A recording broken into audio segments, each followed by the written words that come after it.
What's good, YouTube? Brother Derek checking in. Hope everybody's doing well.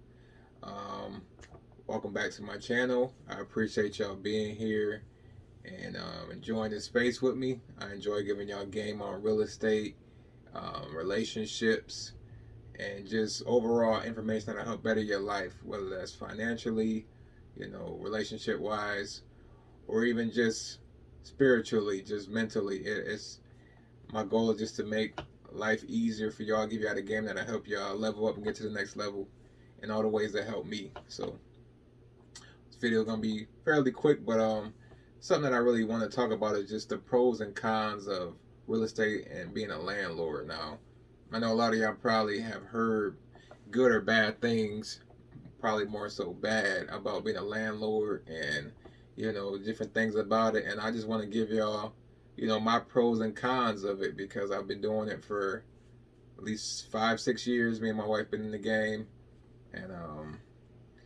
I started with a duplex, lived a rent free life. Well, still do, but I lived in the business. Like I was living next to my tenant, so I went through the good, the bad, you know, and I won't even say really bad because it really wasn't a bad thing. But I'm gonna give you my pros and cons. So I'm gonna start with the cons because I know a lot of y'all heard the cons, and you know, one of the cons. The first con is, sometimes tenants don't pay, and it's true. Sometimes tenants don't pay.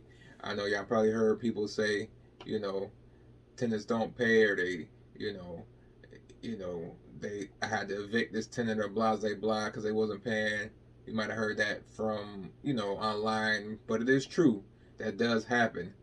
But it also happens because you may not have screened your tenant properly. You may not have done due diligence to make sure that they make enough money, or maybe you don't have systems in place, to make sure that you're collecting payment the right way.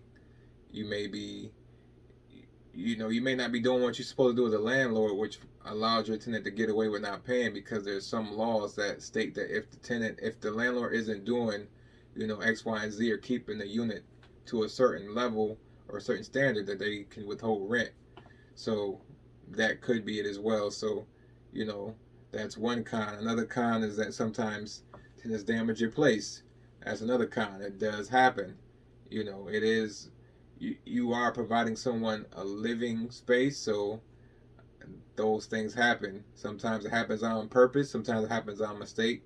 Wear and tear happens, but these things happen. It's a part of business, but it does happen. So that is another con. So we got tenants don't pay, tenants sometimes damage things, and also along the same lines of tenant not paying, you may have to evict the tenant. That is another con. So con number three is you may have to evict somebody, but that also plays a role if you didn't screen your tenant properly, if you didn't have the right systems in place for you to receive payment.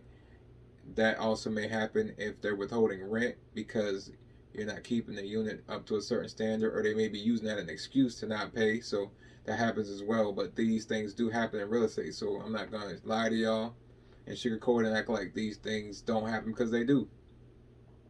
Now, we never had to evict nobody. We never had a tenant damage our place where it was like a complete rehab. Like I had a tenant, my first tenant, she did break a screen door, but that came out of her security deposit, and then I had somebody repair the screen door. They actually replaced the whole screen door. We never had to evict anybody. Even through COVID, we had all our tenants pay. We had all our tenants. We didn't have any vacants. No, we didn't have any vacants during COVID, and the tenants that we did have, all the tenants we had, they did pay, and we didn't have any evictions. And that's all because we thoroughly, thoroughly, thoroughly, thoroughly vet our tenants. We take our time. We don't rush. We don't. We just take our time, because there will be people that be like, "Hey, I got cash right now. Like I got this right now." And it's like, yeah, that's true. They may have the cash right now, but are they gonna be paying you long term? Are they gonna be good long term? So that's the game. The name of this game is long term. You know, if you do things quickly, a lot of times it will go bad quickly as well. But if you do things right and you take time, you over the long, you'll have a overall good experience in the long term if you do things the right way. And that's what our course will give y'all information on, is how to vet tenants the right way, how to collect payment the right way, how to find properties at the right price, how to get started the right way. So we give y'all all the game in our course that we're working on. So that'll be available soon. But I want to get these cons out the way, because a lot of people make real estate sound bad, and a lot of times it's bad because they did things bad. They didn't do things the right way, and there's a lot of bad information getting put out here. And I want to give y'all the right way to do things, because real estate changed my life. Like, I don't have to work a job really again if I don't have to work a job again if I don't want to. Like me and my wife are able to travel. I'm able to spend time with my family because of real estate. So I don't want y'all to miss out on these opportunities because y'all listen to people, and sometimes it's even family that have bad experiences and giving out bad information, or just, and it's only bad information because they got bad information, and that's why they are doing or did things the wrong way that got them the wrong result. And I feel like that needs to change, and that's my goal, is to change that best I can. And my last con is that tenants move out, and they do move out. Nothing is forever, nothing is guaranteed. And sometimes they outgrow the place, sometimes they no longer can afford the place.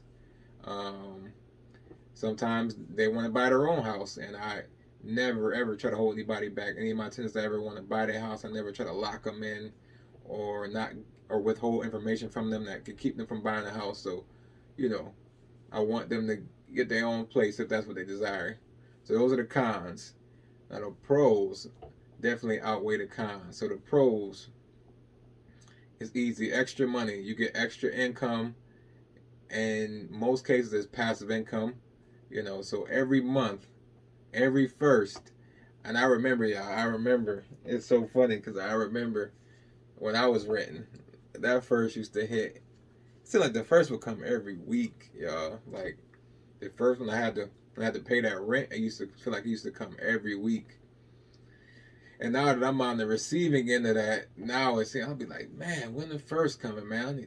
I can't wait to get some extra money. I can't wait to get paid. So it's just funny how that is now, is. But yeah, every month you should expect to get paid. Whether it's first, the fifth, whatever payment cycle you set up with your tenants. But yes, so you get paid every month, and you can expect that every month, especially if you are using Section 8 or whatever the case. And another pro is like, it's, I don't know, but this product, real estate, or having a property to rent, is always in demand. Like, we never ever ever ever rented a property and we didn't get no hits. Like, it's almost, it's crazy. Like, it's always somebody looking to live somewhere. So we always have a tenant pool. Now, it may not always be the best. It might not always be people that meet our credit criteria out there. There may not always be, people out there that are the best fit for us. There are times where we, like, dang, it takes a little while because we take our time. But there's always, as soon as we post a property on Zillow or whatever platform we're using, we get hits. So this product is always in demand. Real estate, property, especially if you keep it up, you clean it, it's nice, updated. You got a nice kitchen in there, nice flooring, there's nice lighting. Everything is working, and you take good pictures, you will have, trust me, if the price is right, if you lift your property at the right price for rent, your phone or your email is gonna melt. So we're always in demand when it comes to that. So yeah, so just beautiful pro right there. Beautiful pro. Another pro was just the tax write-offs. Like, we write off so many stuff for our taxes, for our properties, repairs, certain things. We always have a write-off with our properties. Appreciation, depreciation. whatever those things. I'm not a tax professional, so I could be saying one of those things wrong, but either way, there's always tax write-offs every year. Also, another pro is that the price that, well, not the price, the property amount always goes up. So I bought my first house, it was at 100,000. Let's say it was at what, like 112. Now that property is worth 250. And I didn't. I mean, of course, I fixed it up. I painted it. You know, I got it painted. I updated the light fixtures. Got the floor sanded.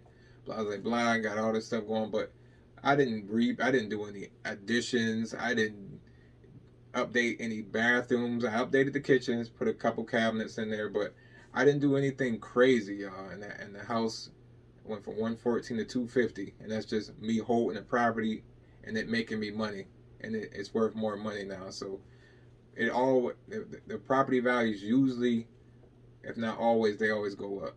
So the property will usually be worth more than you bought it for, especially if you take care of it, you update it, do little things, change lights, plugs, outlets, all those things. It will increase in value. So definitely do that. But it always goes up, y'all. So it always goes up. It's an asset that grows in value.